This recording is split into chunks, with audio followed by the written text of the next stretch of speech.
Na Jadranu postoji ostrvo koje svi izbjegavaju, ostrvo obavijeno velom misterije i jezivih priča. Mjesto gdje se stvarnost prepliče sa legendama, a more krije tajne dublje od svojih voda. Sveti Luka, poznato i kao ostrvo Školj, mjesto koje mještani izbjegavaju u širokom luku. Naizgled napušteno, ali za lokalce to je mnogo više od toga. To je jadranski Alcatraz duša, mjesto gdje se prošlost i sadašnjost spajaju u košmarnu stvarnost, mjesto sa kojeg nema povratka, barem ne u potpunosti. Oni koji se vrate nikada više nisu isti. Njegove stijene pamte nestanke, šapću priče o izgubljenim dušama i neobjašnjivim događajima, zabranjene obrede koji su se ovdje odvijali u davna vremena, ostavljajući trajan ožiljak na ostrvu. I tajne mračnije od najdubljeg mora, tajne koje vrebaju u sjenama i čekaju svoj trenutak. Ovdje ne pričamo o duhovima, o običnim utvarama iz prošlosti, već o zlu koje hoda i čeka, o drevnoj sili koja se hrani strahom i očajem.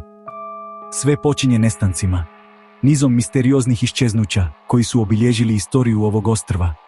Ljudi jednostavno iščeznu, bez traga, kao da ih je zemlja progutala ili ih je more odvuklo u svoje dubine. Priče o sekti, braći povratka, kruže generacijama, šapću se u mraku i prenose s koljena na koljeno.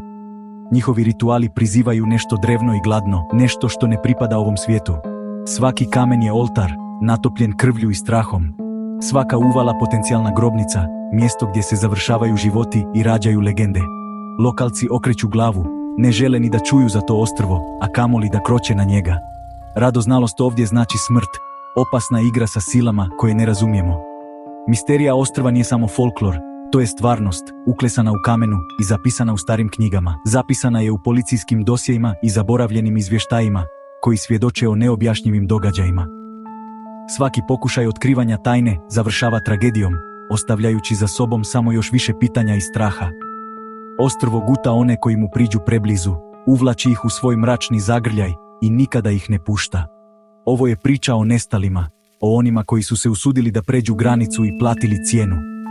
I onima koji žive pod sjenkom ostrva, zauvijek obilježeni njegovim prisustvom i proganjani njegovim tajnama. Zato, kad ugledate taj mirni komad kopna, okupan suncem i okružen plavetnilom mora, sjetite se. Nisu sva mjesta stvorena za čovjeka, nisu sva mora sigurna za plovidbu. Ostrvo Svetog Luke je kapija, prolaz u svijet tame i užasa, a ono što čeka s druge strane ne želi posjetioce, već žrtve, duše koje će nahraniti njegovu vječnu glad. Dozivanje, panika, strah se uvlači u svaku poru, imena se lome kroz noć, eho ih vraća nazad, ali odgovora nema, samo tišina, teška i prijeteća, obavija ostrvo. Mrak se zgusnuo, sakrivajući tajne koje ovo mjesto čuva, samo jezivi pois tame, daleki i nerazumljivi, para tišinu. Kao da se sama zemlja budi i progovara nekim davno zaboravljenim jezikom. U zoru se vraćaju bez milene, slomljeni i preplašeni. Sunce izlazi, ali ne donosi olakšanje, samo još više ističe prazninu. Lica blijeda od straha, u očima se ogleda užas protekle noći. Pitanja ostaju bez odgovora, a sumnja se uvlači među preživjele. Policija pretražuje ostrvo danima, svaki pedalj zemlje, svaku skrivenu uvalu. Helikopteri nadlijeću, ronioci pretražuju podmorje. Ništa. Potraga se nastavlja, ali nada polako nestaje. Vrijeme prolazi, a tragovi se gube. Ni trag, kao da je zemlja upila svaki dokaz njenog prisustva. Ni otisak, ništa što bi ukazalo na to kuda je otišla ili šta joj se dogodilo. Misterija se produbljuje. Ni kap krvi, nema znakova borbe, nema ničega što bi objasnilo njen nestanak. Milena Perković je nestala, bez traga, bez objašnjenja. Kao da ju je ostrvo progutalo, kao da je postala dio njegove mračne istorije. Ljeto 1986. ostaje upamćeno, ne po suncu i radosti, već po tami i gubitku. Kao ljeto, kada je smijeh na obali utihnuo, zauvijek zamijenjen šapatom vjetra i talasa. Ostrvo je uzelo svoju prvu žrtvu, ostavljajući za sobom bol i nevjericu. Pred očima generacije, koja nikada neće zaboraviti tu noć. I legenda je rođena, legenda o ukletom ostrvu koje uzima živote. Milena, gdje si? Javi se, ajde, prestani da se šališ, nije smiješno. Strah zamjenjuje smijeh, radost ustupa mjesto panici. Milena odlazi do ivice šume, privučena nekom neobjašnjivom silom, i nestaje u tami koja ju je spremno dočekala. Jel vi čujete ovo? Šta je ovo? Nije mi dobro. Osjećam se čudno. Logorska vatra, jedini izvor svjetlosti u toj mračnoj noći. Gitara, tihi zvuci koji pokušavaju da otjeraju strah. Zvijezde, svjedoci svih tajni koje noć krije. Idila, lažna slika mira koja će uskoro biti razbijena.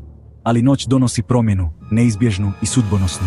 Vjetar nosi neobične zvuke, šapate iz tame koji lede krv u žilama. Ritmično, monotono pjevanje iz unutrašnjosti ostrva, kao poziv na neki drevni ritual. Hajde ljudi, smirite se malo. Nećemo sad da paničimo zbog nekih starih priča. To su samo gluposti. Ovo je naša noć, uživajmo. Ljeto 1986. Vrelo i puno obećanja. Grupa mladih iz Bara, željnih avanture i zabave, odlučuje da kampuje na ostrvu Svetog Luke, mjestu koje je obavijeno velom misterije, ignorišući upozorenja starijih koji znaju priče o duhovima i zlim silama koje vladaju tim ostrvom. Među njima je Milena Petrović, mlada i puna života. 19-godišnja djevojka koja se raduje ljetu i druženju sa prijateljima, čiji osmijeh osvjetljava noć, nesvjesna opasnosti koja vreba. Nama niko nije vjerovao. Ali ja znam šta sam čuo. Porodica Perković nikad ne prihvata zvaničnu verziju, ali nailazi na zid šutnje. Ostrvo postaje tabu. Mladi ga izbjegavaju, ribari ga zaobilaze.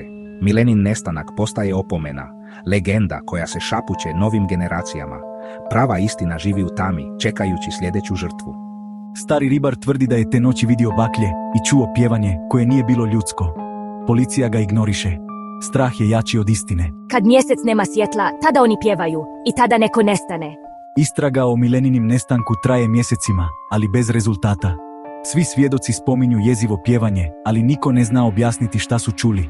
Zvanično, nesreća, utapanje.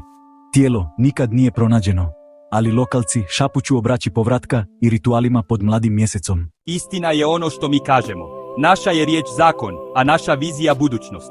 Mi smo ti koji bdiju nad ovim svijetom, čuvajući ga od sila koje prijete uništenjem. Ko izda, nestaje. Nema oprosta za one koji prekrše zavjet. More pamti, a ostrvo ne zaboravlja. Izdaja se kažnjava najstrožom kaznom. Jednom brat, zauvijek brat. Krvna veza je jača od svega. Zajedno smo jaki, zajedno opstajemo. Naša lojalnost je neupitna. Ostrvo ne oprašta. Ono je živo biće, svjedok naših dijela, čuvar naših tajni. Njegova moć je neizmjerna, a njegov gnjev strašan. Identitet je tajna, izdaja se kažnjava smrću. Niko ne smije znati ko smo, jer znanje je moć, a moć u pogrešnim rukama je opasna. Novi članovi se regrutuju pažljivo, zavjet prelazi s oca na sina. Krv nas povezuje, tradicija nas vodi, nasljeđe se mora nastaviti. Oni su svuda i nigdje, njihova moć je u strahu i tajnosti. Ne vidite ih, ali oni vide vas. Ne čujete ih, ali oni čuju vas. Znaš li ti ko sve nosi taj zavjet? I bolje da ne znaš. Možda ti je komšija, možda prijatelj, možda neko koga voliš. Ritual u pećini, duboko u utrobi ostrva, daleko od očiju javnosti. Hipnotičko pjevanje na zaboravljenom jeziku, jezik naših predaka, jezik bogova. To je zvuk koji su čuli te kobne noći. Zvuk koji najavljuje dolazak starog. Žrtva mora biti mlada, puna života. Nevinost je ključ, čistoća je moć. Oni sebe vide kao čuvare, ne ubice. Balans mora biti održan, po svaku cijenu. Najopasnije je što su braća obični ljudi, lica koja viđate svaki dan. Ribari, ugostitelji, možda i funkcioneri. Ljudi od povjerenja, stubovi zajednice. Mi nismo zli, mi čuvamo ravnotežu, mi smo štit između ovog svijeta i onog drugog. Svaka žrtva je cijena mira, mala cijena za sigurnost svih. Njihovo ime znači povratak starog, povratak onoga što je bilo prije, onoga što će opet biti. Vjeruju da ispod ostrva spava entitet, drevna sila, zaboravljeni bog, koji mora biti hranjen ponekad ljudskom žrtvom. Krv za krv, život za život. Moja baba je pričala, ti ljudi su uvijek bili tu. Od pamtivijeka čuvaju ovo ostrvo. Samo su mijenjali maske, prilagođavali se vremenu, ali suština je ostala ista. Ko su braća povratka? Ko su ti ljudi koji se kriju u senci? Legende kažu, potomci ilirskog kulta, nasljednici drevnih obreda, čuvari zaboravljenog božanstva, mora i podzemlja, gospodara dubina, onoga koji vlada iz sjene. Hrišćanstvo ih nije uništilo, samo gurnulo u sjenku. Njihova vjera je preživjela, skrivena od pogleda. Danju ribari, noću nešto drugo. Čuvari drevnog zla, spremni da učine sve da ga zadrže pod kontrolom. Neka vrata ne treba otvarati. Ostrvo je gladno i čeka. Svi koji su pokušali da otkriju istinu nestali su. Ostrvo ne prašta radoznalost i legenda živi dalje. Istina o ostrvu postaje državna tajna, ali strah ostaje. Legenda raste, a ostrvo postaje još opasnije. Neki snimci bolje da nikad ne ugledaju svjetlo dana. Break time, 2002. Dragan Ristić, istraživački novinar, dolazi na Primorje da otkrije istinu o ostrvu. Nisam čovjek koji se plaši. Odlazim na ostrvo, sam s kamerom. Unajmljuje ribara, ulazi u šumu. Ribar ga čeka do zore, Ristića nema. Potraga, opet ništa. Ali ovog puta nalaze njegovu kameru blizu pećine. Snimci nikad nisu objavljeni, ali procurile su priče haos, panično disanje, monotono pjevanje, figure u odorama. Kamera pada, nešto vuče Ristića u tamu. Posljednje što se čuje je njegov krik. Dragan Ristić nestaje bez traga, a ostrvo uzima još jednu žrtvu. Ostavili su otključana vrata pakla. Ostrvo je sada mješavina drevnog i modernog užasa. I niko ne zna šta je gore. 70. i 80. ostrvo je bilo vojna zona, zvanično za vježbe, nezvanično za tajne eksperimente. Operacija HAD, psihološko ratovanje, parapsihologija, testiranje granica ljudskog straha. Vojnici su izlagani izolaciji, infrazvuku, halucinogenim biljkama. Cilj, slomiti stvoriti oružje straha. Mnogi se nikad nisu vratili isti, neki su nestali. Teorije povezuju vojsku i braću povratka, možda su sarađivali, možda su eksperimenti probudili nešto što nije smjelo biti probuđeno. Vojska odlazi, ali ostrvo postaje još opasnije. Možda su nauka i magija spojile zlo koje sada čeka u tami. Niko ne zna šta se dešava na ostrvu. Pećina i oltar čekaju u tami. Da li braća i dalje postoje? Krici noću govore da zlo nije otišlo. Možda je evoluiralo, ali je i dalje tu, gladno i strpljivo. Ostrvo Svetog Luke ostaje enigma, rana na Jadranu, mjesto koje ne pripada nama i nikad neće. Kao da neka sila čuva ostrvo od posjetilaca. Zvukovi dolaze i odlaze, policija više ne reaguje. Ljudi navlače zavjese i prave se da ne čuju. Mlađi pokušavaju da budu hrabri, ali uvijek ih nešto spriječi da odu na ostrvo. Čuju se vrisci, zvukovi kamena, ponekad dječji smijeh. Ribari bježe čim sunce zađe, noću ostrvo oživi. Danas ostrvo stoji kao mračni spomenik. Sa obale izgleda idilično, ali niko ne pristaje. Na kraju ostaje nam priča, hronika straha i upozorenje. Ostrvo Svetog Luke i nestanci Milene i Dragana su opomena. Sa nekim stvarima se ne treba igrati.